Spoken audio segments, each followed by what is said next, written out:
YouTube can be a difficult platform to maneuver. You make one mistake and the hate can start piling on, but there are some YouTubers that make it through the storm of hate, leaving them to have the last laugh. So today guys, we're gonna take a look at 5 YouTubers that got the last laugh on haters. Let's see if we can hit 500 likes on this video. Make sure you hit that like button or your toilet will just straight up explode, alright? This is serious. I imagine that's not going to feel good. I know most of you guys are on the toilet right now, so you better hit that like button. And real quick, I just want to let you guys know that down in the comments, we pin an Amazon gift card on every single video. All you gotta do is make sure you like the video, subscribe to the channel if you're new, and turn those notifications on. That we have a really good shot at being one of the first people to the video to get that gift card. You have to be subscribed with notifications on in order to win, so make sure you guys do that. But anyways, let's go ahead and get into this video.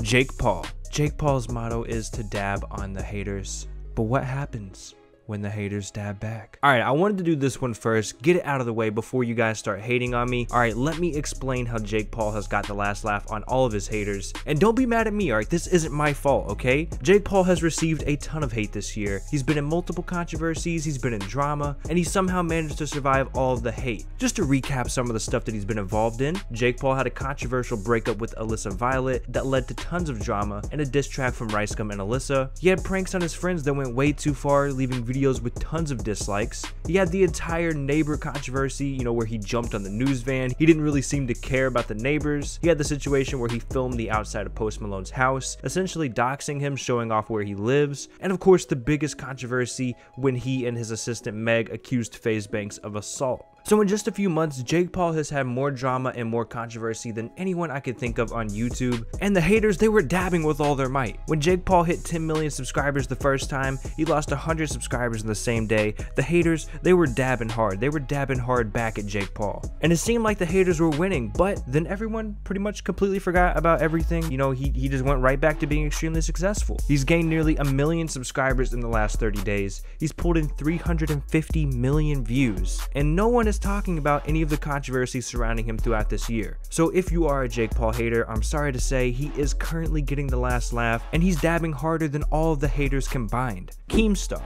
One of the biggest stories last year, one of the biggest controversies last year, was when Grade A Under A and Leafy Is Here teamed up to drop a bunch of exposed videos on Keemstar. This was pretty massive because at one point Keemstar, Grade A Under A, and Leafy were all pretty good friends, at least that's how it seemed. Keemstar said they spent a lot of time on Skype, like talking, chilling, playing games, doing stuff like that, just hanging out basically. And it seemed like it came out of nowhere that all of a sudden Leafy and Grade A Under A were just straight up exposing Keemstar. I mean, Leafy dropped like 5 different videos, Grade A Under A dropped 2 different videos, I think.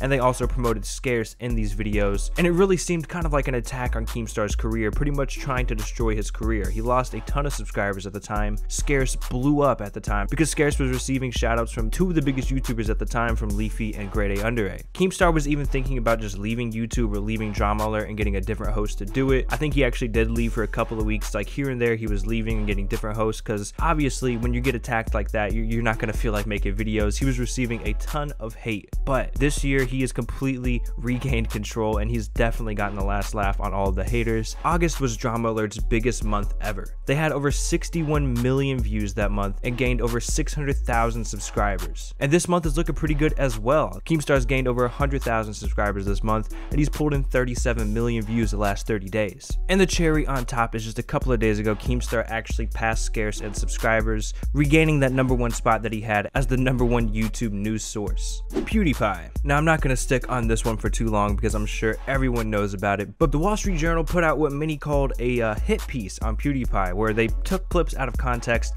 They tried to make it seem like the biggest YouTuber on the platform was an anti-Semite. He was looked up to by Nazis, just a bunch of really crazy stuff. Like I said, this was huge, so I'm sure most of you guys know about this, but PewDiePie definitely got the last laugh in this situation. The community really rallied around PewDiePie during this time. He gained over 1 million subscribers that month. He had a ton of support from pretty much everyone in the community, because if you were on YouTube, you knew that people were taking these clips out of context and using it against him. And the media really tried to trick everyone. They thought that they could convince everyone by taking these clips out of context and putting them in a video that PewDiePie was this terrible guy, but they weren't able to kill his career, and PewDiePie is still the biggest YouTuber on the platform, pulling in hundreds of millions of views a month. So it's safe to say that PewDiePie definitely got the last laugh on these guys. Tana Mongeau. Now this is another situation that's kind of similar to Jake Paul, but definitely not as severe. Tana has definitely not been involved in as much drama as Jake Paul has, but she definitely got involved in some pretty big drama when she called out iDubbbz on Twitter for using the N-word in his videos. This of course caused iDubbbz to drop a content cop on Tana,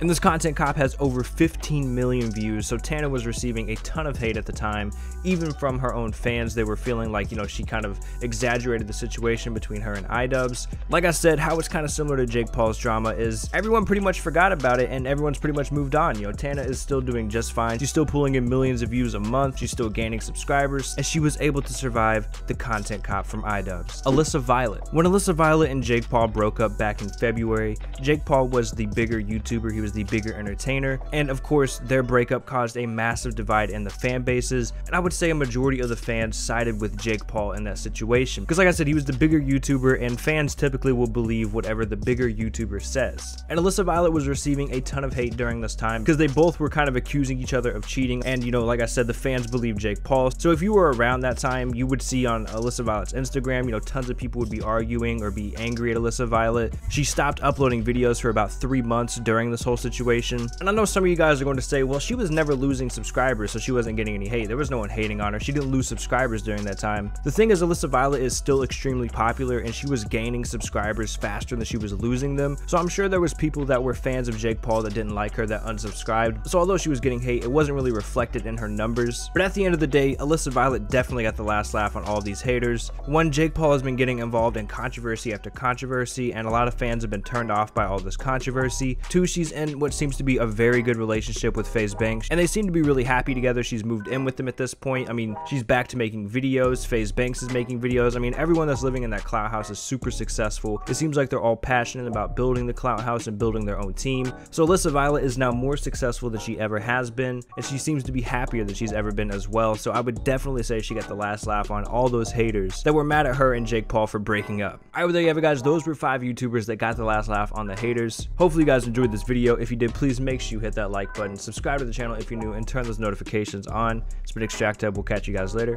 Peace out.